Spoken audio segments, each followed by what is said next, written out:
to Beyond the Next Chapter. I am your host, Whitney Clark, and this is a really special episode because for the very first time in the history of this podcast, we're featuring an Arizona author. Joining us today is Christina Estes. She's out with her debut novel, Off the Air. Christina is an award-winning reporter who has spent more than 20 years in Phoenix.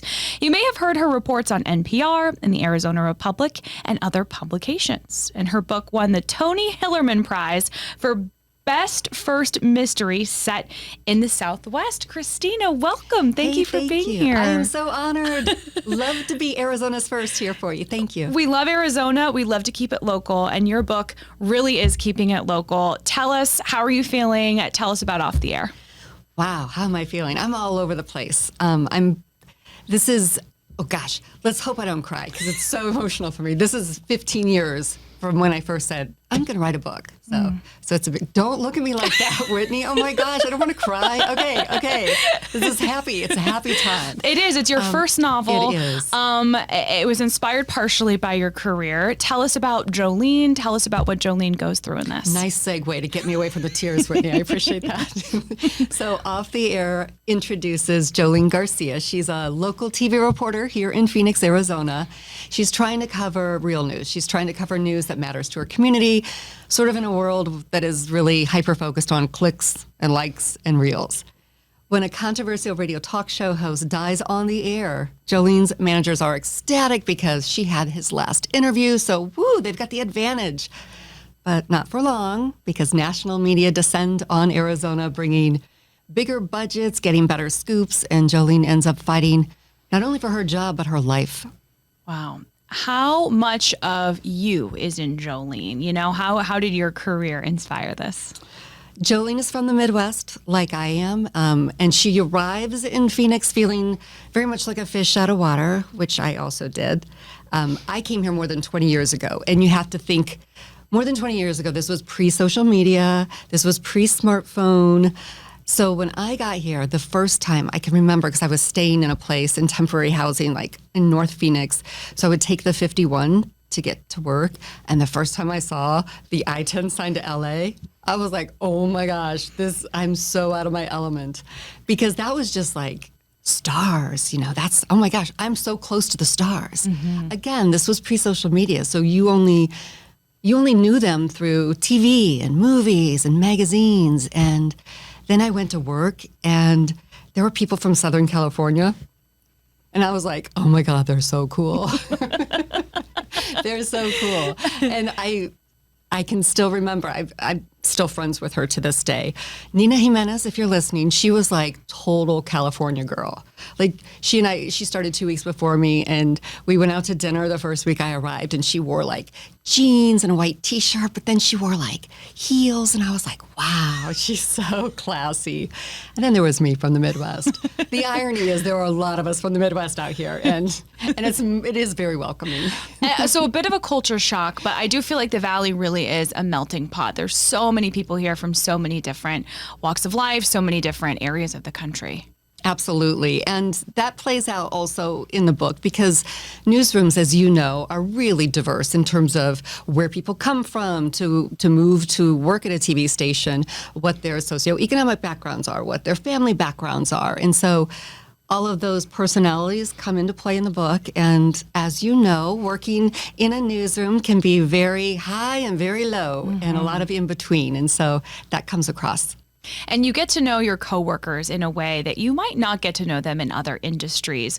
What was so important for you in showing the really dynamic relationship between photographers and reporters? Because you spend sometimes more time with your photographer than your significant other or Absolutely. Your boyfriend or your partner that's at home. Right. And some days you're with them 10, 12 hours nonstop in the same vehicle. That can be challenging for a relationship, for sure. It can also be a really rewarding relationship. So I had really great experiences with photographers, and that hopefully comes across in the book. But there's also times when, like in this book, there's a favorite photographer.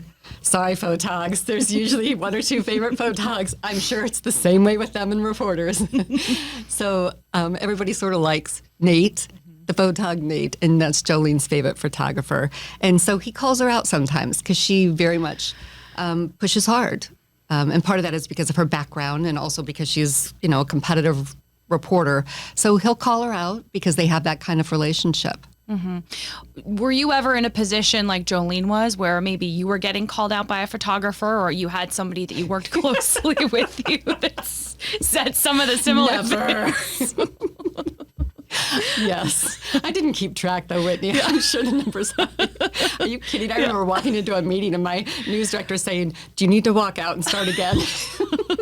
Hey, we all have those days. And I have to tell you, I love that news director, Bob Sullivan. Mm-hmm. My news director in the book is named Bob. So shout out to Bob. I will say that this is probably the most detailed book that I've ever read about Phoenix in terms of the locations that you mentioned. And I think there's 17 local places from restaurants to like areas of town. I mean, how hard was it for you to work in all these specific places? 17. I'm going to remember that and use that. I counted it. Thank you so much. I appreciate that. You really read it. Well, I do know like the neighborhoods that I included: Maryvale, Melrose, Sunny Slope, Laveen, and downtown Phoenix. The story naturally took me to those places, so that's how I worked it in. As far as businesses go, specifically restaurants, they all have personal meaning to me. For example, Chicago Hamburger Company is mentioned, is the location for actually a key scene in the book. And you may think, Chicago Hamburger Company? I thought the book was about Phoenix. But here's why. The owner of Chicago Hamburger Company, Bob Papandouris, was someone who worked with me during the pandemic for a story. So my day job is a public radio reporter here in Phoenix. And early in the pandemic, I wanted to follow a restaurant for at least a year, which meant I wanted that restaurant owner to let me come in and check in and be honest with me and let me report and think we had no clue what was going on. Like, remember how awful it was? Like, people were really frightened, and especially small business owners, and you think of a restaurant. So he agreed, and he was really honest and available and transparent, and I really appreciated that. So I put that in. Plus, he's got sliders and Chicago-style dogs, so there's that. So that's how Chicago Hamburger Company ended in there. And Rito's is special to me because it was the first place a photog took me when I started here many years ago for lunch. And of course, they have the best burritos ever. So those, I could go on, and nobody wants to probably hear me, but I do have, they weren't just put in there just willy-nilly. There was a reason behind them. Yeah. And you talk about Seretta's Candy Company, which we have some candy here. Love Seretta's. What are you hoping people will take away from this when they hear about these locations in Phoenix and some of these special places to you? Well, I hope that they understand the significance to me personally and also to people here in Phoenix. We're proud of our Seretta's French mints. My gosh, I've eaten about 1,000 of them since I've started writing this book. We're really proud of our local businesses. And sometimes I feel like I'm going to sort of channel the mayor here a little bit because my experiences in the publishing industry are coming out a little bit. The inferiority that comes with being from Phoenix when you're dealing with New York City publishers and stuff. They don't always get us. And I love my publisher. Let me be very clear. I love my publisher. But that world New York City is very different from out here. And they sometimes don't get us. And I remember some comments as I was, trying to send my book out. They call it querying an agent. And, somebody referenced, oh, this is a nice, cozy small town. And I'm like, what? We're the 5th largest city. That's me channeling the mayor. I'm like, what?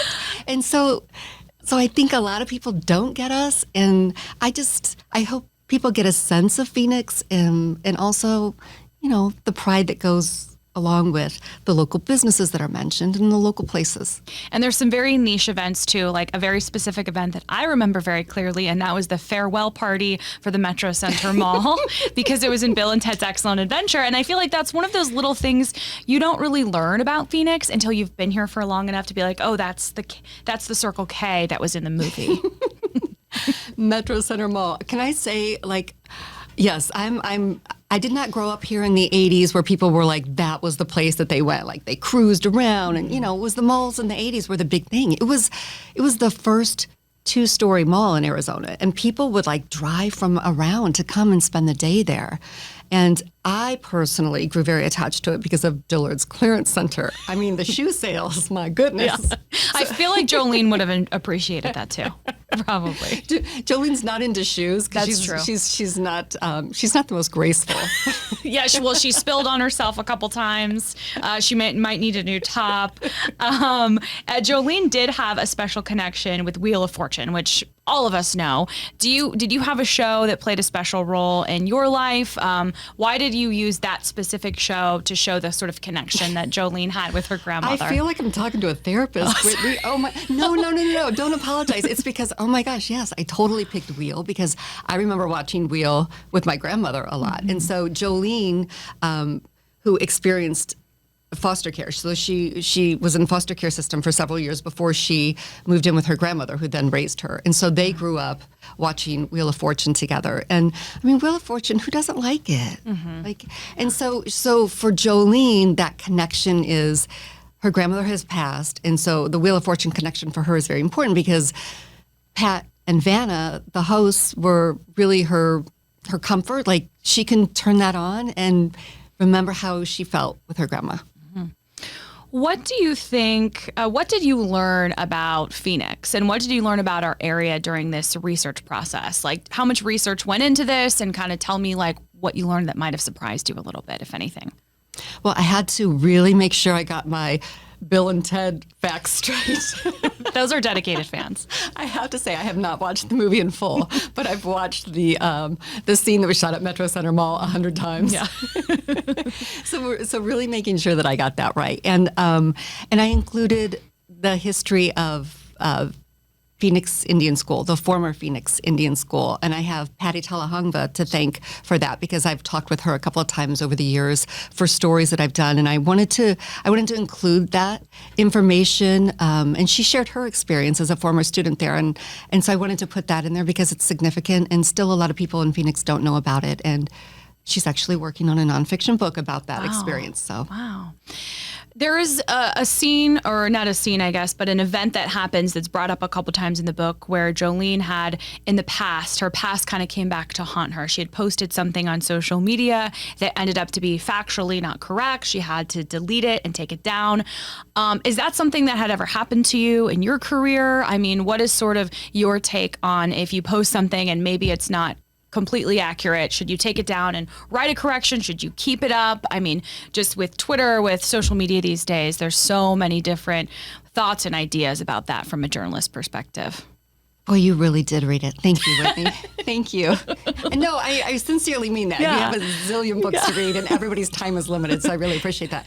But social media plays a huge part of this book because it's our lives. And in news, you know, the mentality now is digital first, mm-hmm. and then you'll get to whatever makes it on the TV channel or the streaming, but it's always digital first now, and that can open us up to mistakes. Fortunately, I have not had an experience that Jolene had in that book, but it really haunts her, and so that's why she's a little social media averse. For being 29, she's not as excited about social media maybe as some other people are because she had an experience that she blew it, and you know, you post something, you can't take it back. You can delete it. She chose not to delete it, and sort of regrets or questions whether maybe she should have deleted it. She thought as a reporter, well, I put it out there, so if I delete it, then I'm not acknowledging. So she tries to acknowledge the error, which then means there's, you know, 2 posts about it for people to jump on. So I don't know what the answer is. I'm grateful I haven't had that experience, mm-hmm. and I hope that I don't. But it's easy, I think, to happen because in the rush to be first or to report something or to make something go viral, mm-hmm. which is often what people who are supervising us want to happen, that could happen. Mm-hmm. And social media plays a huge role in this book. How have you seen social media change in the more than 25 years since you started here? Well, it didn't exist, right? I don't know. I don't even think MySpace was around then. But it's so interesting that you talk about how all of these platforms are changing and what's hot and what's not and what's moving in and out. That was actually very stressful for me writing this because when I started, Twitter was how I, as a reporter, communicated. And it was really effective for many years. And that was Jolene's that was the only one that she was mostly comfortable with. She's not necessarily comfortable with posting photos of herself on Instagram and that sort of thing. But as I was writing this, Twitter was undergoing some major changes. And I'm asking my editor, what am I supposed to do? Because the reporter in me wants to be very accurate, right? And the editor in a publishing industry is like, hold up, we don't stop the presses every 5 minutes for you. That's not how it works. So we ended up deciding that we were just going to keep the original Twitter references. And then I added at the very front of the book, there's an author's note. And I added an explanation for, what Twitter is how it was. And if I had changed it to something else, there was no guarantee by the time that it hit libraries and bookstores that would even exist or be accurate. So it's crazy. Yeah, it's always evolving. What was it like for you to go from writing stories that are a minute and 30 seconds to writing a work of fiction like this that's over 300 pages? So I thought naively that I write every day as a reporter. So how hard can it be to write a book? It's hard. Yeah. When did you actually start? Like, when was it? Were you like, okay, today I'm starting to write a book? So 15 years ago, I said, I'm going to write a book. Wow. And here I am. But I will say, I would write, and then I would try to send it out to agents, and I would be rejected all over the place, rightly so. And then I would stop. And then I would start again and stop and start and start. I mean, I went years without writing, which is not how you get published. Yeah. You don't go years. But it took me to when I finally realized that just because I'm a reporter does not make me a novelist, then I realized, I need to learn how to do this. And I'm still learning for sure, definitely, and will always be learning. But once I realized it, then I got more serious about it. And I didn't go years without writing. I stuck with it this time. So what was it like? What did you learn about just the publishing industry? Because I can imagine it's so different from the news industry. Yes. For example, they won't stop the presses so that I can change Twitter. I'm so surprised at how many people are involved. Because you spend forever, well, in my case, many years, working, and it's just me. And then you work with an editor, and then there's a copy editor, and then there's somebody who designs the book cover and someone who deals with the fonts. And then there's the marketing team and the publicity team and the sales department. And there are so many people that I don't even know about. And it bugs me as a reporter not to know. That's the one thing I will say. Everybody in the publishing industry is working really hard and they're doing a lot. And I really wish I could be like, now tell me exactly who did what exactly. No one has time for that. And so that bugs me a little as a reporter that I really don't know every person. And I never will. I'm not going to be able to know, who printed this, and who, puts this together and who puts it in the box. And although I will tell you, can I tell you this story? Yeah. I just got my first recently. Oh, let me not cry again. Okay. I got my first books delivered. Oh my gosh. And I know. So there's a bookstore that sent several boxes that I'm going to sign because they're going to make it their first Mystery of the Month thing. I know. But that is the absolute great thing. Thank you, Mysterious in New York City. The UPS driver is using a dolly to bring all these boxes. She's coming up and I start oh my gosh. The dog's barking, so I step outside and she comes and brings it up and I burst out crying. Just because it was real then, right? It was real. There's my books in a box and somebody wants me to sign it and then they're going to sell it. In New York, of all places, right? I know, big city. Big city going to read about Phoenix. So the UPS driver looks at me, she goes, what's in there? I said, they're my first books. And I'm crying. She goes, can I give you a hug? And she said, congratulations, Mama. That was so awesome. Sweet. I know. I still have the tracking number because my goal is to track her down. Not stalk her, but just to send her a nice note.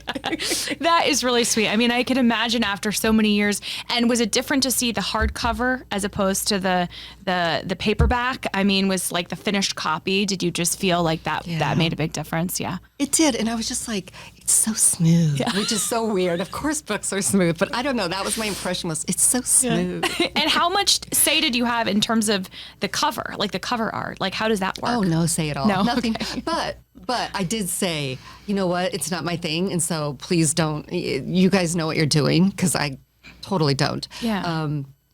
But yeah, all I asked They presented two. I'll tell you what, they presented two and just said they were sort of split and which one to choose. And I chose this one because it had so many people on it, and so many people are in newsrooms, right, and involved in news, and so I liked seeing all of the people there. And in your first off, in your acknowledgements, so you read the acknowledgements first when you read a book? I do. And Do how you? did that? And I don't. But now maybe I will. How did that start for you?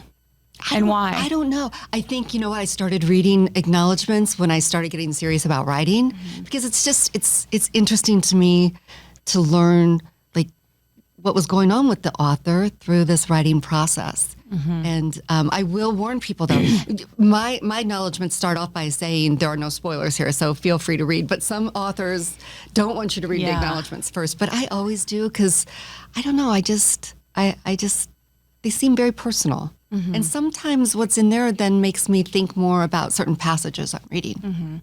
And in there, you mention also all the people that you've worked with. I mean, over the years, I can't imagine how many other reporters, photographers, producers that you've worked with. Was this sort of a nod to them and kind of a way to honor them as well? Because we know there's so many hardworking people in newsrooms. Absolutely. You know what? I tried to put so many names in the book that I had too many names and I had to remove some. The good news is there'll be a second one. Yeah. So it really like the police PIO is just the PIO, doesn't have a name. The 4 o'clock producer doesn't have a name. I'm so sorry. I promise.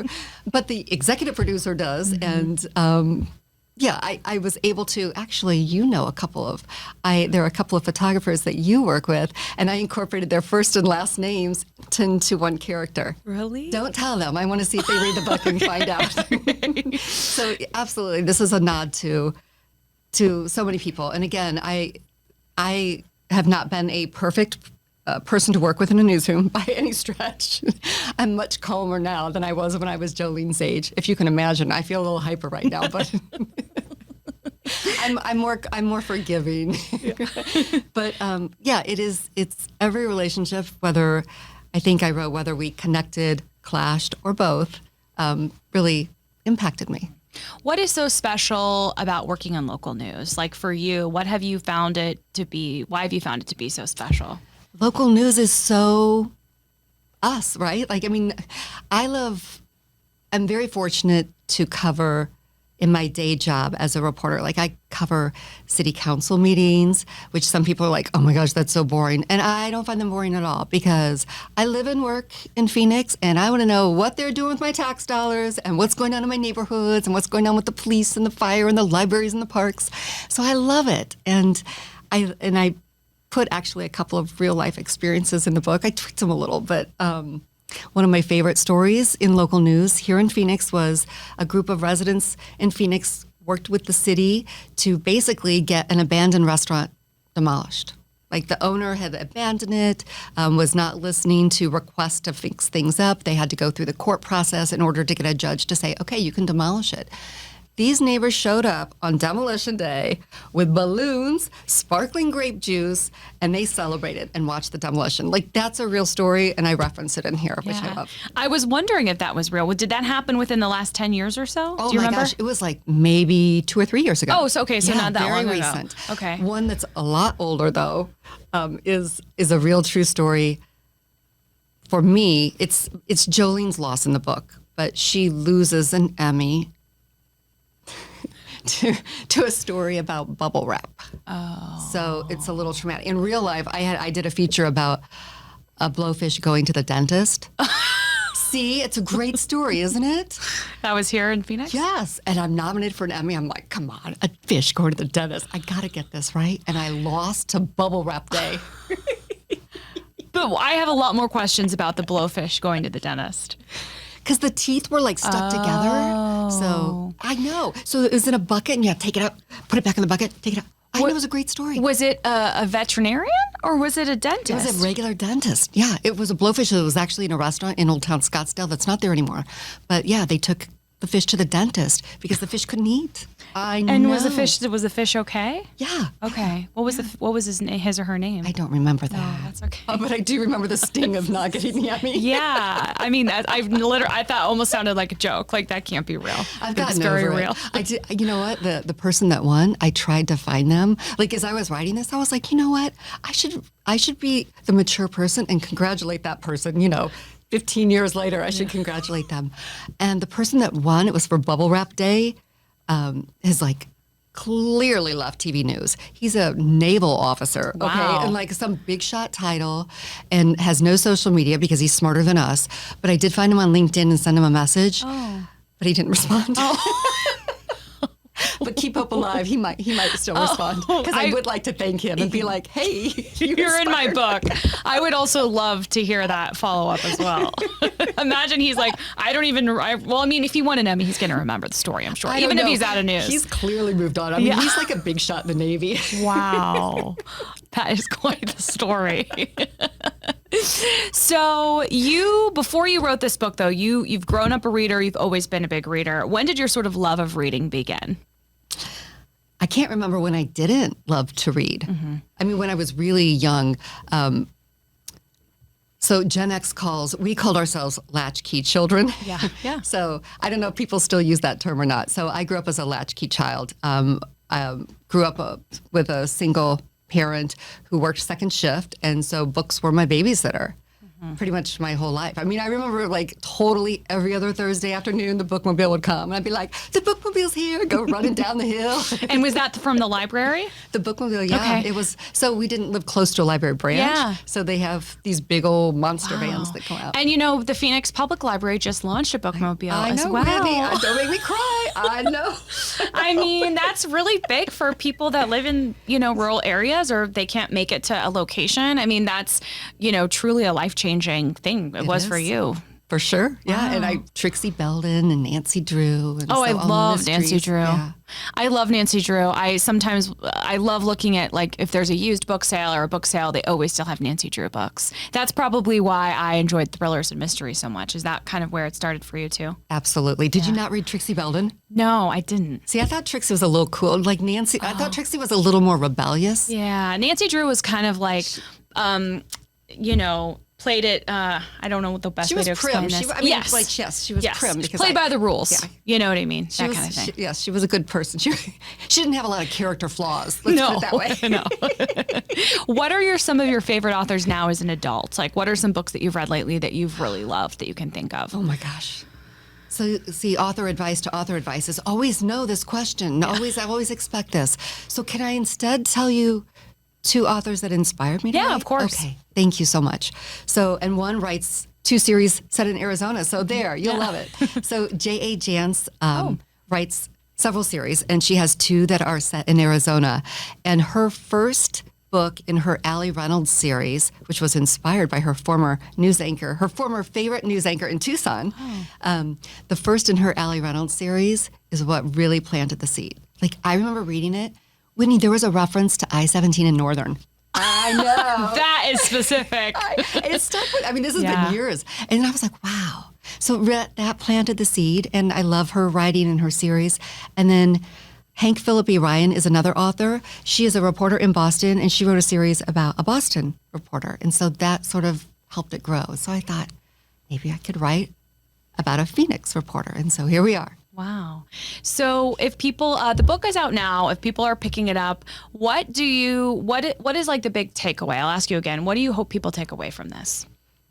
Well, I hope they're entertained, first of all. And I hope they maybe have a better understanding of what goes on in local news and then a better appreciation for Phoenix.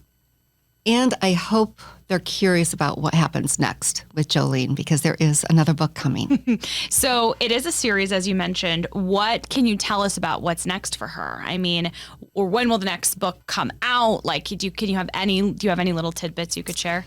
So the way Off the Air ends is how the second book will pick up. Okay. So, and anybody who's been in Phoenix and like really followed local news-ish, maybe local politics. I don't want to give too much away. Anyway, for some readers, I should say the ending of Off the Air might sound a little familiar. Okay.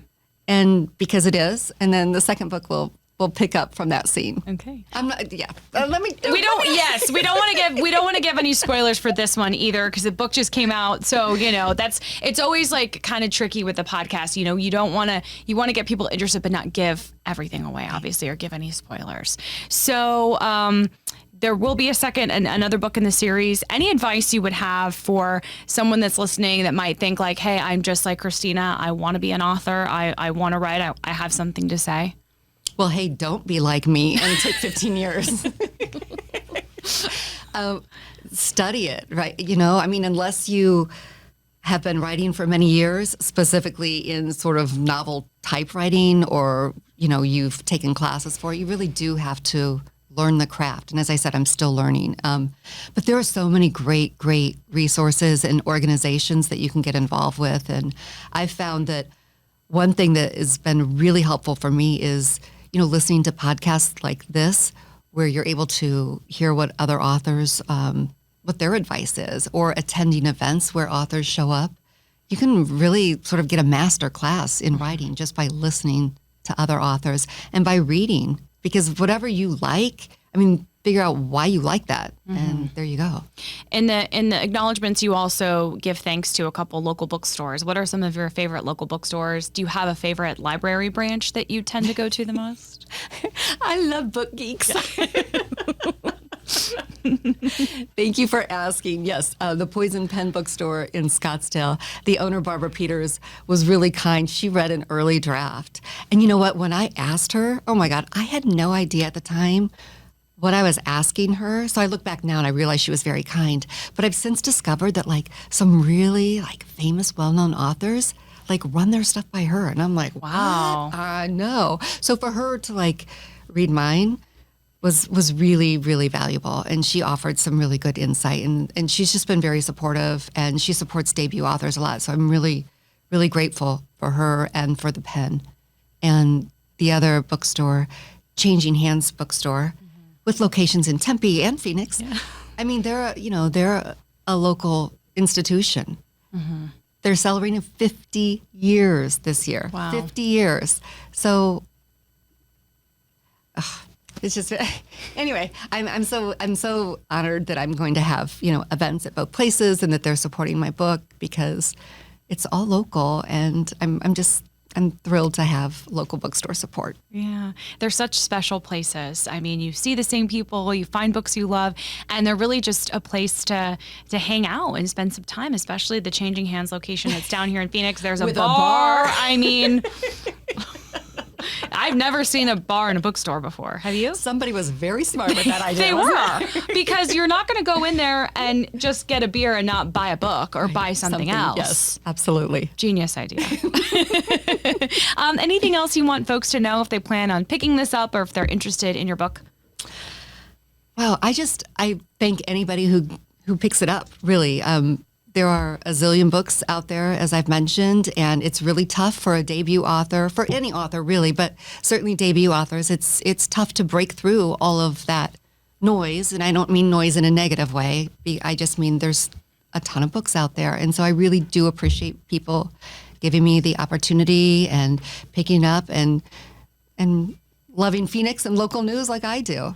And I appreciate you very much, Whitney, for inviting me again. I'm very honored to be the first Arizona author. Thank you. Of course, it's so special. And I like you. I wasn't born and raised in Phoenix, but I think after a certain amount of time, you just become a native. After 5-10 years, it's like you feel like you're from here. And I think there's a lot of people in Phoenix that feel the same way. So seeing the city and reading about the city is really so special. Thank you so much. I appreciate it. Of course, Christina. Thank you. So Off the Air, available now. Thank you.